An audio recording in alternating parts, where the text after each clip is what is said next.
এই ইতিহাসটাকে বিগত সরকার যত সরকারই এসেছে সবাই এটাকে ধামাচাপা দিয়ে রাখার চেষ্টা করেছে এবং এইটাকে কেউ কোনোভাবে প্রকাশ্যে নিয়ে আসেনি।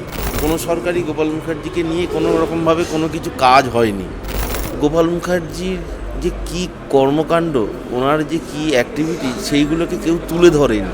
বেশ কিছু দাবি নিয়ে এসেছিলেন, সেই দাবিগুলো যে ইতিহাসে এতদিন চাপা ছিল সেটা যাতে এই মিউজিয়ামে একটা সুন্দর রূপ পায় এবং প্রতিটি মানুষের কাছে পৌঁছায়। যে নাকি নেতাজি সুভাষচন্দ্র বসু মহিলা বা তার সংগঠনকে নামিয়েছিলেন এই শ্যামপ্রসাদ মুখোপাধ্যায়কে মারবার জন্য।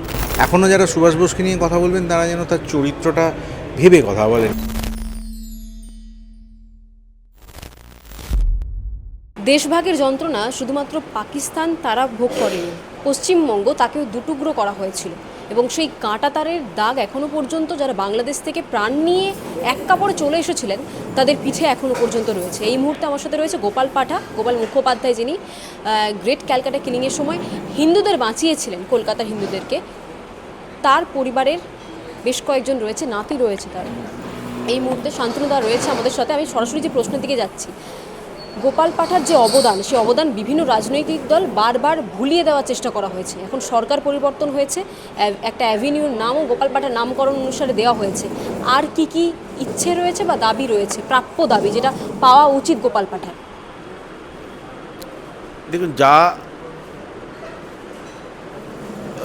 গত 20শে জুন যে ঘোষণা আমরা জানতে পেরেছি পশ্চিমবঙ্গ সরকার মাননীয় মুখ্যমন্ত্রীর, যে গোপাল মুখার্জির নামে উনি একটি রাস্তার নামাঙ্কন করেছেন এবং সেই নামাঙ্কনের সাথে সাথে ওনাকে সশ্রদ্ধ প্রণাম শ্রদ্ধার্ঘ্য নিবেদন করেছেন, আমরা খুশি হয়েছি। এবং আরেকটি আজকে আমরা এই প্রেস ক্লাবে আমরা আরেকটি ডিমান্ড বলতে পারবেন না, ডিমান্ড ঠিক বলা যায় না, আমরা আবেদন রাখছি। যেহেতু মেঘনা চাইতেই জল, বিগত এত সরকার গেছে এসেছে, কোনো সরকারই গোপাল মুখার্জিকে নিয়ে কোনো রকমভাবে কোনো কিছু কাজ হয়নি এবং ওনার কর্মকাণ্ডকে তুলে ধরেননি, ওনাকে শ্রদ্ধা নিবেদন করা হয়নি।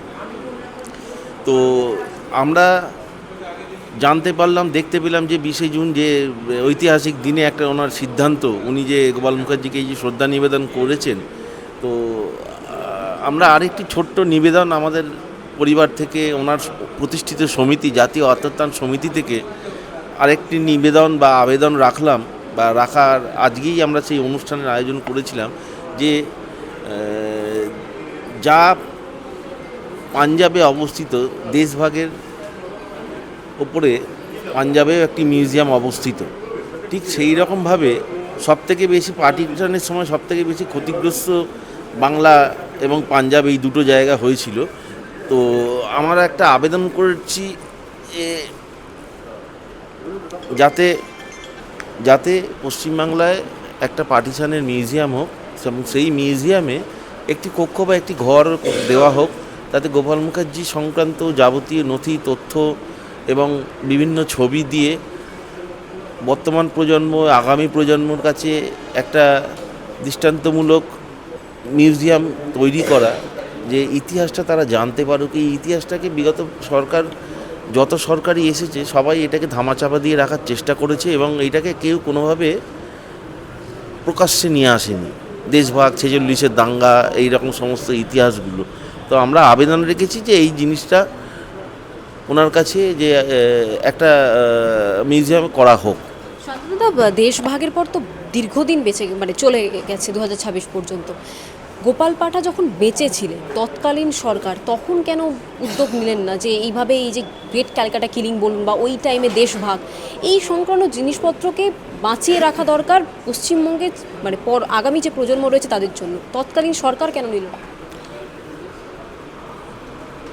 দেখুন, গোপাল মুখোপাধ্যায় বেঁচে ছিলেন 93 বছর বয়স পর্যন্ত। 2005 পর্যন্ত মানুষটি আমাদের পরিবারে আমাদের সঙ্গে ছিলেন। তো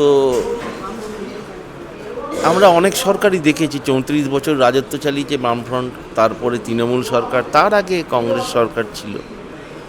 কোনো সরকারই ঠিক সেইভাবে গোপাল মুখার্জির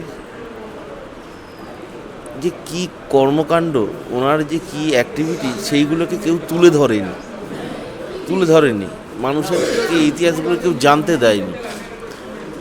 তো এই সরকার চেষ্টা করেছে তার এই কর্মকাণ্ডটাকে তুলে ধরার এবং মানুষের কাছে জানানো যে 46-এর দাঙ্গায় কী হয়েছিল, কেন এই মানুষটিকে এতদিন পর্যন্ত বিভিন্ন রাজনৈতিক অরাজনৈতিক কারণে ওনার ইতিহাস এবং ওনাকে ধামাচাপা করে সাইডে সরিয়ে রেখে দেওয়া হয়েছিল। জাতীয়তাবাদী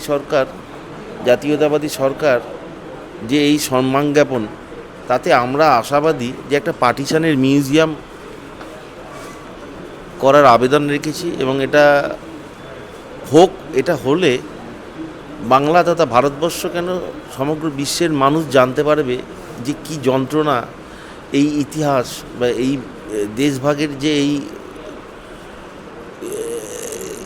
কি ঘটনা কি ঘটেছিল না ঘটেছিল সেইগুলো আরও জনসমক্ষে আসবে।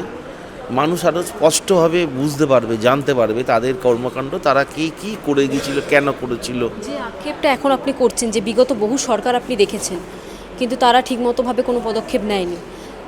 দাদু যখন বেঁচেছিলেন 2003 আর 2005 পর্যন্ত যে বেঁচেছিলেন, তখন তার একটা কোথাও কি আক্ষেপ ছিল যে তিনি একটা কাজ করেছিলেন বা এইরকম একটা বিপদ থেকে পশ্চিমবঙ্গকে বাঁচিয়েছিলেন, কিন্তু তৎকালীন যতগুলো সরকার বদলি হয়েছে তাকে সম্মান দেওয়া হয়নি সেরকমভাবে? না, কোনো সরকারি কোনোভাবে। দাদুর আক্ষেপ কি ছিল বেঁচে থাকা? না না না না, দাদুর আক্ষেপের এখানে কিছু নেই।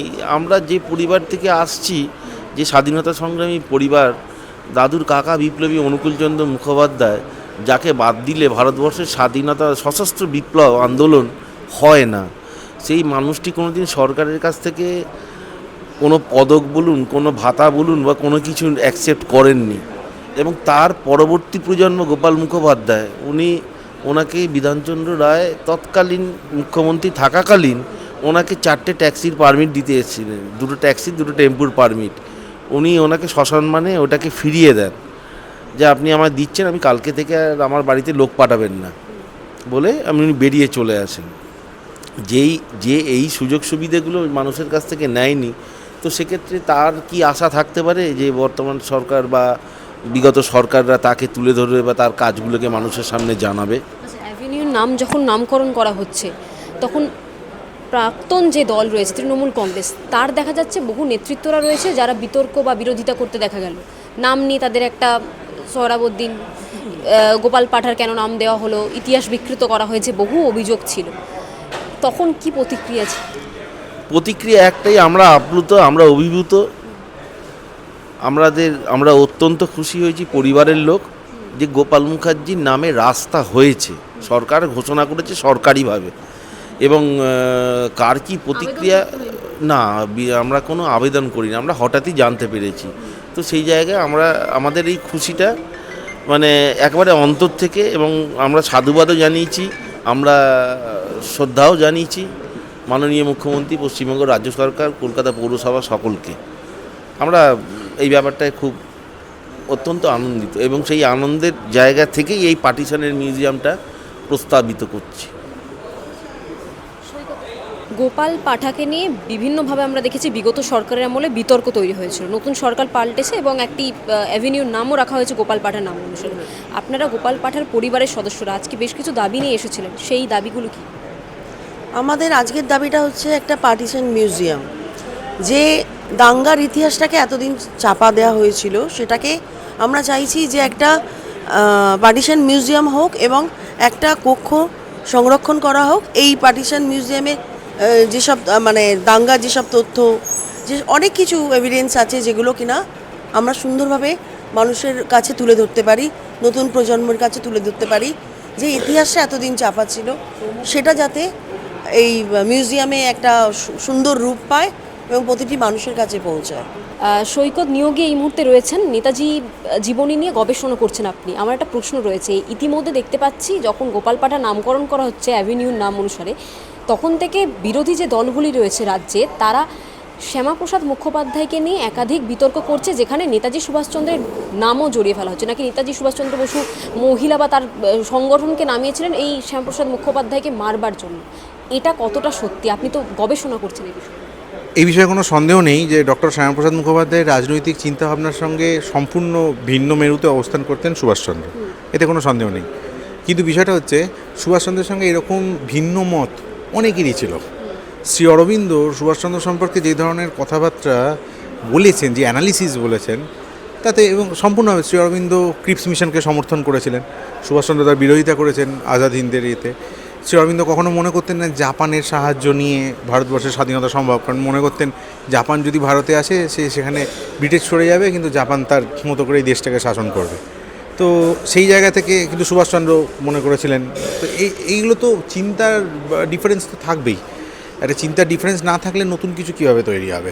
কিন্তু এত কিছুর পরেও তাদের মধ্যে স্নেহের সম্পর্ক ছিল, এবং অনেক জায়গাতেই ত্রিপুরী কংগ্রেসের পর তার যে মানে শ্রী অরবিন্দের স্টেটমেন্ট, সেগুলো থেকে বোঝা যায়। এবং ডক্টর শ্যামাপ্রসাদ মুখোপাধ্যায়ের ক্ষেত্রেও আমরা জানি যে আজাদ হিন্দের সেনারা মানে তাদেরকে যে ট্রায়ালের এগেনস্টে যখন রাস্তায় ছাত্ররা নামলো, গুলি চললো, তখন কিন্তু শরৎবাবু আসেননি, শরৎ বোস আসেননি। এবং শরৎ বোসের একটা স্টেটমেন্ট ছিল যে আমি কংগ্রেসের নেতা, এরকম একটা স্টেটমেন্ট ছিল। মানে আমি ফরওয়ার্ড ব্লকের প্রতিষ্ঠাতার দাদা নই, কংগ্রেসের নেতা। এটাকে আমি নেগেটিভ সেন্সে বলছি না, কিন্তু এরকম স্টেটমেন্ট ছিল শরৎবাবুর। ডক্টর শ্যামাপ্রসাদ মুখোপাধ্যায় এসেছিলেন কারণ তিনি চিরকাল রাজনীতির থেকে বড় কথা তিনি একজন শিক্ষাবিদ ছিলেন। তো সেই জায়গা থেকে তিনি ছাত্রদের ওপরে যে গুলি চলেছে তার প্রতিবাদ জানিয়ে এসেছিলেন। তো সেরকম তো হবেই, এবং এইগুলো নিয়ে আননেসেসারি বিতর্কের কিছু নেই। এটাতে কোনো সন্দেহ মানে বা প্রকাশ করারও কিছু নেই। এটা ঐতিহাসিকভাবে সত্য যে দুজনের রাজনৈতিক পথ আলাদা ছিল। কিন্তু এই যে রাজনৈতিক পার্থক্য তো থাকতেই পারে, এখনো বর্তমানে রয়েছে বহু জায়গায়, কিন্তু তাদের মধ্যে একটা স্নেহের সম্পর্ক রয়েছে। এই যে বিরোধী দলগুলি, বাম নেতাদেরকে আমরা দেখতে পাচ্ছি, কংগ্রেস নেতা, তৃণমূল কংগ্রেস নেতা, তারা এই শ্যামাপ্রসাদ মুখোপাধ্যায়কে বদনাম করতে গিয়ে নেতাজি সুভাষচন্দ্র বসুর নাম ব্যবহার করছে, ঢাল হিসেবে ব্যবহার করছে। এটা নিয়ে কি বলবে? সুভাষবাবু এরকম ধরনের মানুষ ছিলেন না। সুভাষবাবু কারোর সঙ্গে ঝগড়া করতে পারতেন না, এবং তার নরেন্দ্র নারায়ণ চক্রবর্তী, তার সমসাময়িকদের লেখায় পাওয়া যায় কোথাও যদি তার মানে মন মতো না হতো, রেগে যেতেন, কান লাল হয়ে যেত, জায়গাটা ছেড়ে চলে যেতেন। তিনি কোনোদিন ঝগড়া করার মানসিকতা তার মানে বা এরকম ধরনের কোনোদিন তার ছিল না, কনফ্লিক্ট কোনোদিন তার ছিল না। সেই কারণে হয়তো নতুন কিছু মানে তৈরি করতে পেরেছেন। সেই কারণে আজও সুভাষ বোসকে নিয়ে কথা হয়, কিরণ শঙ্কর রায়কে নিয়ে কথা হয় না। কিরণ শঙ্কর রায় তো তার থেকেও বড় নেতা ছিলেন সেই সময় একটা টাইমে, পরবর্তীকালে সুভাষবাবু ফ্লারিশ করেছেন, তাদেরকে নিয়ে কথা হয় না, সুভাষবাবুকে নিয়ে কথা হয়। তো এই পার্থক্যটা ছিল। মানে এখনও যারা সুভাষ বোসকে নিয়ে কথা বলবেন তারা যেন তার চরিত্রটা ভেবে কথা বলেন। এবং শ্যামাপ্রসাদ আর সুভাষচন্দ্র মানে আইকন যে কোনো দলেরই হতে পারেন, মানে তার জন্য কাউকে ফরওয়ার্ড ব্লক বা বিজেপি করার দরকার নেই, এটাই আমার মনে হয়। এত সময় কথা বলছিলাম নেতাজি গবেষক সৈকত নিয়োগীর সাথে, এবং তার পাশাপাশি আমরা গোপাল পাঠার যে পরিবার রয়েছে তার সাথেও কথা বলেছি। এবং তাদের সকলেরই একটাই দাবি রয়েছে, যেভাবে তারা গবেষণার মধ্য দিয়ে বা বিভিন্ন তথ্যকে সামনে আনছেন, বাংলার ইতিহাস এবং বাংলার ভবিষ্যৎ প্রজন্মকে ইতিহাস যাতে তারা ভুলে না যায়, সেটার জন্য তাদের এই প্রয়াস। পাশাপাশি শ্যামাপ্রসাদ মুখোপাধ্যায়কে নিয়ে যে বিতর্ক তৈরি হচ্ছে, যে নেতাজি সুভাষচন্দ্র বসুর সাথে একটি তিক্ততা সম্পর্ক ছিল, এবং নেতাজি সুভাষচন্দ্র বসু তিনি দল পাঠিয়েছিলেন যাতে শ্যামাপ্রসাদ মুখোপাধ্যায়কে ঘিরে ফেলা হয়। এই সংক্রান্ত একাধিক মন্তব্য আমরা বাম নেতা থেকে শুরু করে তৃণমূল কংগ্রেস নেতৃত্বদের মুখ থেকে শুনতে পাই।